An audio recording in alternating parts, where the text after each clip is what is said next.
मुल्क में बदतरीन अफरा तफरी की सूरत हाल है। देश को खाने के लाले पड़ गए। अब ये उजड़ा चमन बदतरीन मुआशी बहरान से दो चार। अमरीकी करेंसी ने रुपए को निढाल कर दिया।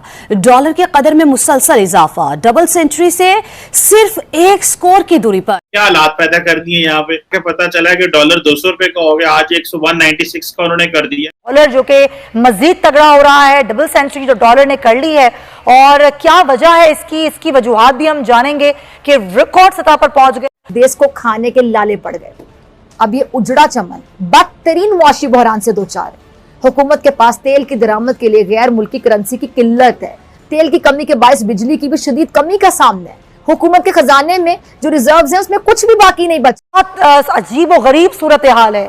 बातें की जा रही हैं कि मुल्क डिफॉल्ट की तरफ जा रहा है, खुदा ना खास्ता। की ऊंची उड़ान का सिलसिला ना थम सका। डॉलर की कीमत में इजाफे और पाकिस्तानी रुपए की कदर में कमी का सिलसिला जारी है, और एक मौके पर इंटरबैंक में डॉलर 3 रुपए 26 पैसे के इजाफा हुआ, जिसके बाद डॉलर 199 रुपए का हो गया, जबकि ओपन मार्केट में डॉलर की डबल सेंचुरी हो गई, 200 रुपए से भी तजावुज कर गया। जबकि आज ही वजीर आजम ने दरामदात और बरामदात में तिजारती खसारे के फर्क की वजह से लग्जरी अशिया की इंपोर्ट पर पाबंदी आयद की है, जिससे रुपए की कदर में मजीद कमी नहीं होगी। वजीर आजम ने लग्जरी गाड़ियों और कॉस्मेटिक्स के सामान समेत दीगर गैर जरूरी अशिया की इंपोर्ट पर पाबंदी आयद की है, जिस पर फौरी अमल दरामद के लिए अहकाम जारी कर दिए गए। बदतरीन अफरा तफरी की सूरत हाल है।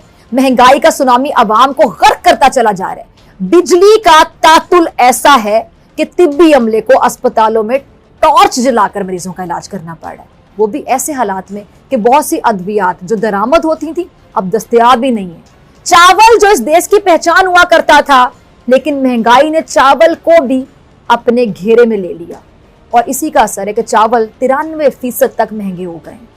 इस देश के रुपए की कदर में शदीद तरीन कमी हो चुकी है। इस देश का एक और सर का दर्द 7 अरब डॉलर से ज्यादा का कर्ज है, जो इसे इस साल देना है। और मुआशी माहिरीन क्या बताते हैं कि हुकूमती बद इंतजामी, नाकाबिले बर्दाश्त कर्जे और टैक्सों में कटौतियों ने बहरान को मजीद संगीन कर दिया। फरूख सलीम साहब, ये जो डॉलर डबल सेंचुरी अपनी कंप्लीट कर गया है, आज ओपन मार्केट में हम देख रहे हैं कि 200 रुपए से भी ज्यादा पर वो फरोख्त हो रहा है, इसकी बुनियादी वजह है क्या?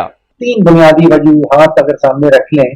पहली वजह तो यह है कि इस वक्त दुनिया में डॉलर जो है वो तकरीबन सभी करेंसीज के सामने वो स्ट्रेंथन हो रहा है, वो अपनी वैल्यू गेन कर रहा है। और उसके पीछे वजह यह है कि अमेरिका का जो सेंट्रल बैंक है उसने तारीख में सबसे तेजी से अपना जो शरह सूद बढ़ाया है, उसके नतीजे में यूएस डॉलर वो यूरोपियन यूरो के सामने भी चल रहा है, वो जापानी येन के सामने भी चल रहा है, वो स्वीडिश कोरोना के सामने भी चल रहा है, वो तकरीबन दुनिया की सारी करेंसीज के सामने चल रहा है, और फिर आप समझिए कि रुपया भी उसके सामने कमजोर हो रहा है।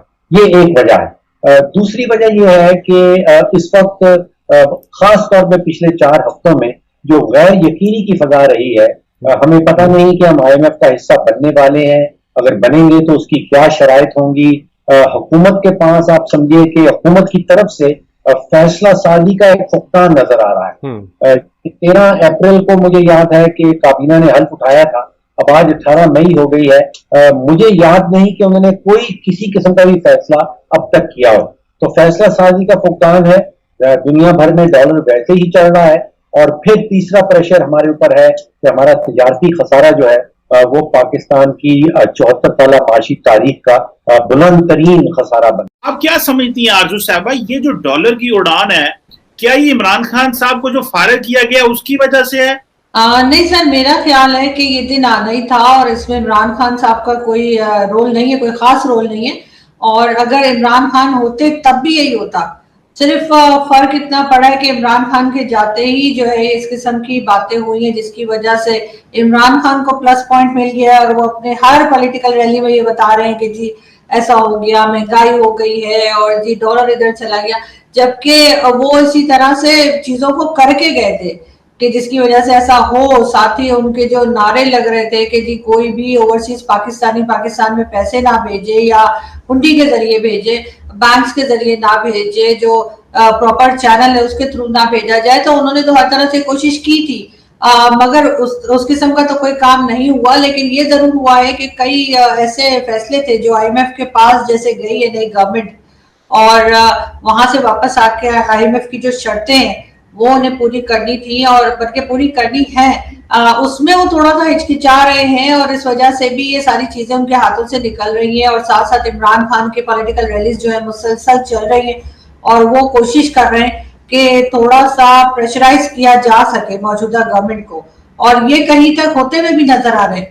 شہباز شریف صاحب کی جو گورنمنٹ ہے بہت زیادہ اس وقت کانفیڈنٹ نظر نہیں آ رہے وہ لوگ، اور جو کہ ایک مائنس پوائنٹ میں کہوں گی ان کی طرف جاتا ہے، لیکن عمران خان کو اس سے کوئی خاص فائدہ نہیں ہوگا۔ وہ مسلسل ہر قسم کی باتیں کر رہے ہیں، کبھی کہہ رہے ہیں میری جان کو خطرہ ہے، کبھی کچھ بات کر رہے ہیں، کبھی کہہ رہے ہیں مجھے وہی سیکیورٹی یا وہی ساری چیزیں دی جائیں جو پروٹوکول پرائم منسٹر شپ میں انہیں ملا کرتا تھا۔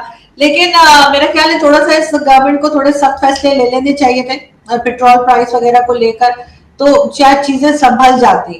لیکن جہاں تک ڈالر کی بات ہے تو یہ تو کوئی بھی آئے گا ڈالر اسی طرح جائے گا، کیونکہ اکانومی پہ تو ہم نے کوئی کام کیا ہی نہیں ہے سوائے اس کے کہ پیسے لے لے کر ادھر سے ادھر سے جو ہے وہ خرچے اپنے پورے کیے۔ باقی عمران خان صاحب تو کہہ رہے تھے کہ امریکہ سے سازش ہو رہی ہے، تو کام پورا ہو گیا جب آپ واپس آ گئے۔ اگر ہم انڈیا کو دیکھیں، وہاں کے پولیٹیشین جو ہے وہ بڑی سادی سی گاڑی میں گھوم رہے ہوتے ہیں، ہم نے نہیں دیکھا کہ جی وہ بی ایم ڈبلیو یوز کر رہے ہیں یا مرسیڈیز چلا رہے ہیں یا اس قسم کی جو گاڑیاں ان کے لوکل بلکہ جو بنتی ہیں اکثر اس میں ہمیں نظر آتے ہیں صرف ان کے امریکہ کے جو فلم ایکٹرز یا بہت بڑے بڑے جو بزنس ٹائکونز ہیں شاید ان کو پرمیشن ہے کہ وہ اس قسم کی لگژری گاڑیاں جو یوز کرتے ہیں۔ ایک بار میں نے ارنب گوسوامی جی کو دیکھا پچھلے دنوں جب ان کے کیسز چل رہے تھے تو وہ عام سی ہونڈا سیوک تھی یا کچھ تھی اس میں گھوم رہے تھے۔ میں نے کہا ہمارے یہاں کوئی بڑا ٹی وی اینکر جو اپنے آپ کو بڑے بڑے ٹی وی اینکرز بتاتے ہیں کہیں وہ اس گاڑی میں بیٹھیں گے؟ کبھی بھی نہیں بیٹھیں گے۔ میں نے کہا ہمارے یہاں تو بی ایم ڈبلیو اور سب نے تو بلکہ جہاز واز تک رکھے ہوئے لوگوں نے۔ تو اس قسم کی جب لائف سٹائل آپ کا ہوگا، اس قسم کی جب آپ سٹائل سے رہیں گے تو ظاہر ہے آپ اس کا مطلب ہے ملک کو تو آپ کوئی پیسہ نہیں دے رہے۔ اور میں صرف پولیٹیشینز کی یا آرمی والوں کی بات نہیں، میں میڈیا والوں کی بھی باتیں کر رہی ہوں کہ میڈیا بھی ہمارا ایسے کرتا ہے اور یہ غلط ہے۔ اور ادھر جدھر یہ جو آتا ہے وہ گیلا تیتر، وہ کیا نام ہے اس کا، عمران ریاض، تو وہ مطلب اس کے پاس اتنا پیسہ ہے اور کوئی پوچھنے والا نہیں ہے بھائی تم نے کہاں سے پیسہ بنایا۔ ان لوگوں کو کوئی وہ نہیں ہے کہ شرم نہیں ہے کہ جی پاکستان کے لوگ یعنی تھر میں اور چولستان میں لوگ جو ہے وہ بغیر پانی کے پیاسے مر رہے ہیں، لوگ بچے وہاں پہ مر رہے ہیں، ان کے پاس پانی نہیں ہے کہ وہ لوگوں کو ڈیڈ باڈیز کو غسل دے سکے دفنانے کے لیے، اور یہ بے شرموں کی طرح بیٹھ کے یہ بتا رہے ہوتے ہیں کہ جی وہاں پہ گھر ہے ان کا اور وہاں پہ گھر ہے اور وہاں پہ گاڑی ہے اور وہاں یہ شکار کے لیے چلے گئے۔ مطلب کوئی قسم کی ہمارے اندر جو ہے نا وہ ایک شرم نہیں رہ گئی۔ اس کے بجائے میں تو کہتی ہوں کہ ان سب سے ٹیکس لے، ان سب سے جو ایکسٹرا پیسہ ہے وہ کھینچے گورنمنٹ، اور اس کے بعد وہاں پہ جو بچے اور بڑے مر رہے پیاسے ان کو پانی بھیج دیجئے، ان کو جو ہے پینے کا پانی دے دیجئے، تو شاید اللہ جو ہے وہ کچھ رحم کر دے پاکستان کے اوپر۔ ورنہ تو یہ اسی قسم کی حرکتیں کرتے رہیں گے تو پھر یہ مطلب کچھ نہیں ہو پائے گا، اور ایک دن ہم بیٹھ کے یہی بات کر رہے ہوں گے کہ بالکل ختم ہو گیا اور ہماری جو ہے وہ سری لنکا سے بھی بدتر حالت ہو جائے گی۔